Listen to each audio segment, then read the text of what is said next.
What's good, everybody, and welcome back to another video on the channel. So since I've made my last Jujutsu Kaisen Curse Clash video, a bunch more information has come out, such as characters, mechanics, and there's even still more to be revealed. So with all this new information coming out, I decided that I wanted to make a character wish list, right? And the way I'm gonna break this down, I'm gonna break it down into season 1 and then also season 2 characters. Before I get to the season 2 characters and even season 1, if you didn't start the show, I want to let y'all know there are going to be spoilers because I'm going to be talking about characters and their abilities. So I'm, again, a warning. And then I'll even do another warning when I go to season 2 and start talking about some of the characters. So before I talk about the wish list, I want to talk about the mechanics that we learned, or at least like basic combat mechanics. So we learned that characters have basic attacks, you know, punch, kicks, depending on their characters. And I'm pretty sure that there's going to be grabs in the game because, you know, it's a fighting game. There has to be some type of grab. And then there are special attacks. As you progress through the map, you have a curse bar that constantly fills up. As far as I know now, there's no exact stipulation on how it fills up, whether it's damage taken, damage dealt, or just over time. But as that fills up, your special attack evolves and becomes stronger. For instance, Yuji,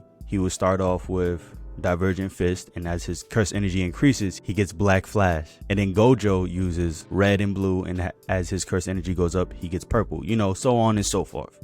And then for certain characters like Maki, it's a little bit different because she doesn't have the curse energy. Her strength meter fills up, and I think she gets access to more different cursed weapons. So going off of that, I'm gonna list off some characters that I think should be included. So I'm gonna start off first by saying characters that I want to see from season 1, and I'll even count the movie Jujutsu Kaisen 0. So the first character that I want to put on season 1 recommendations is none other than Nanami. We all love Nanami, and I also want to say how I think his moves should work. So I think his curse technique should obviously be his ratio move, and then his enhanced version, he goes into overtime and he uses Black Flash with his ratio technique in his weapon. And he's been shown to do this in the Jujutsu Kaisen 0 movie. The next character I think should be implemented is Yuta. And for Yuta, I have a couple suggestions on how I think his curse technique can go. So I'll just say both of those. So the first one, I think they could do something a little different and have Yuta's reverse curse technique be like a puppet fighter from Storm, and then it enhances and Rika becomes stronger. But the second option that I think they should do, which would be more interesting and be more team oriented, would his first curse technique would depend on who his teammate is and allow him to do some type of alteration or copy with his reverse curse technique. Or even if he's going against his enemy, he can copy their technique as his first curse technique. And then his second one being an assist or an attack from Rukia in some way. Our third character is none other than Geto. I'm pretty sure we all seen him coming. And Geto, honestly, they can make Geto work in a bunch of different ways because his technique is he has a bunch of different cursed spirits. So they can play around with however they want to do that. But I feel like Geto is a crucial person that should be implemented in. And then our fourth character that I think that should be implemented is Hanami. Hanami is a character that we've seen, and I feel that they can go kind of two ways with Hanami. Have them be someone who enhances themselves by taking off their arm wrap, or they can give Hanami their spike ability, the one where they were standing above Toro and Yuji, and they did their attack, and then the spikes went different directions. I don't know exactly what it's called, but that move. And then their enhanced move can be like the ground projectile spikes that they made, something that can cover a lot of range and hit multiple people at the same time. The next character I think should be implemented is Noritoshi Kamo, not the ancestor, but the one that we see fight Megumi. And I think his abilities, his first one can start off with being his blood manipulation arrows, and then his second attack, as he gets enhanced, can be like the blood prison thing that he did to Nui, or it can be his like blood shuriken thing that he did to Hanami.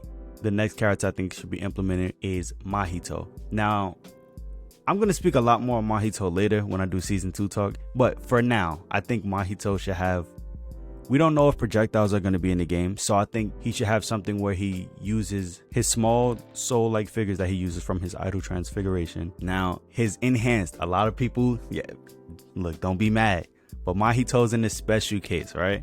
Oh, I don't think I mentioned earlier, regular attacks like punches and kicks, they don't do the damage as far as we know right now, if the scans are correct. What does damage is your curse technique. So with Mahito, when he reaches his level 2, I think that his regular punches and attacks should do damage, and not a lot of damage, just chip off damage. But because that's what his technique kind of is, like if he touches you, pretty much you're done for.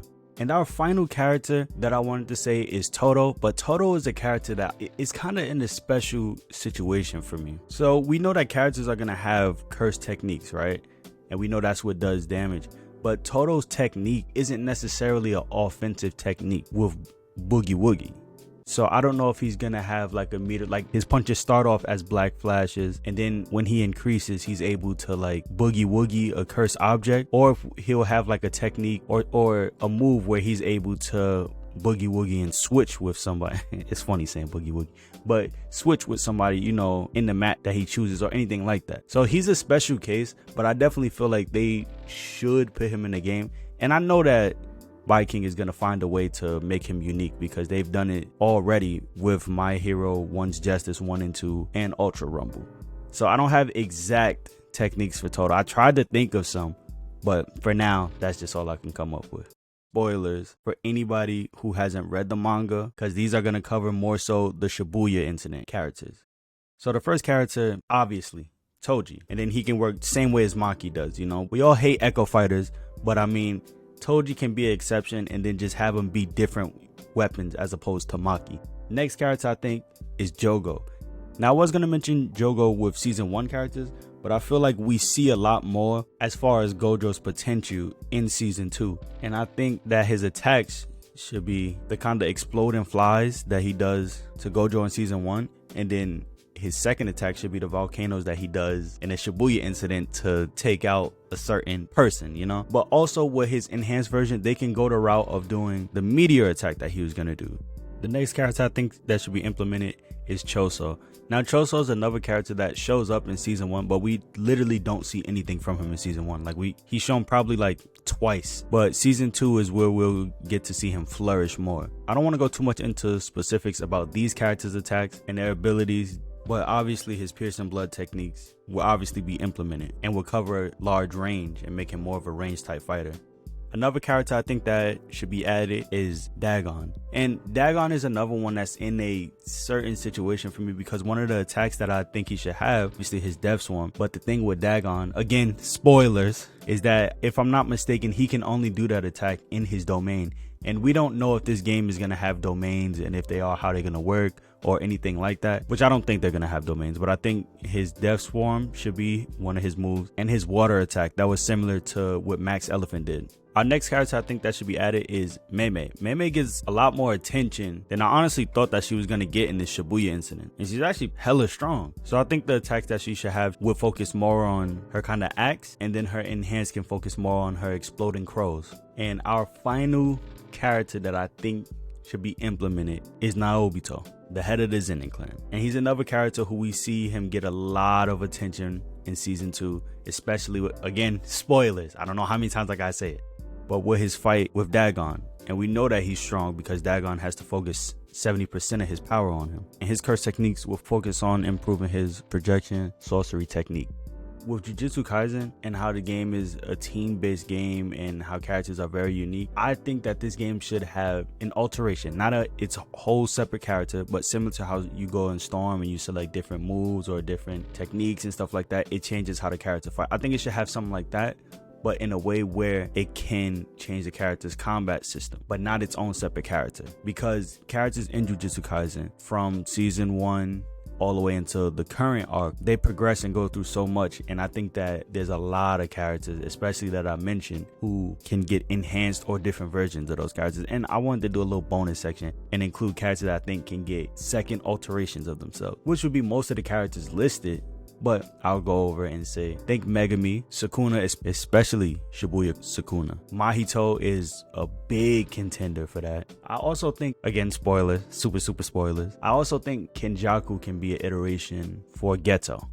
And you know, that's pretty much it. Those are just a couple characters from season 1 of the anime or currently going season 2 characters that I think could be implemented in the game if they decide to go that route and do season 2. If y'all like this, I can probably go and list, you know, characters from future stuff that I think that they can add, which is a lot more, because a lot, you know, let me stop talking. But that's it for this video. I appreciate everybody for coming through. Let me know who y'all want to see in the game. Let me know if y'all agree with any of my picks. Let me know if y'all disagree with any of them, and I'll catch y'all all later. Peace.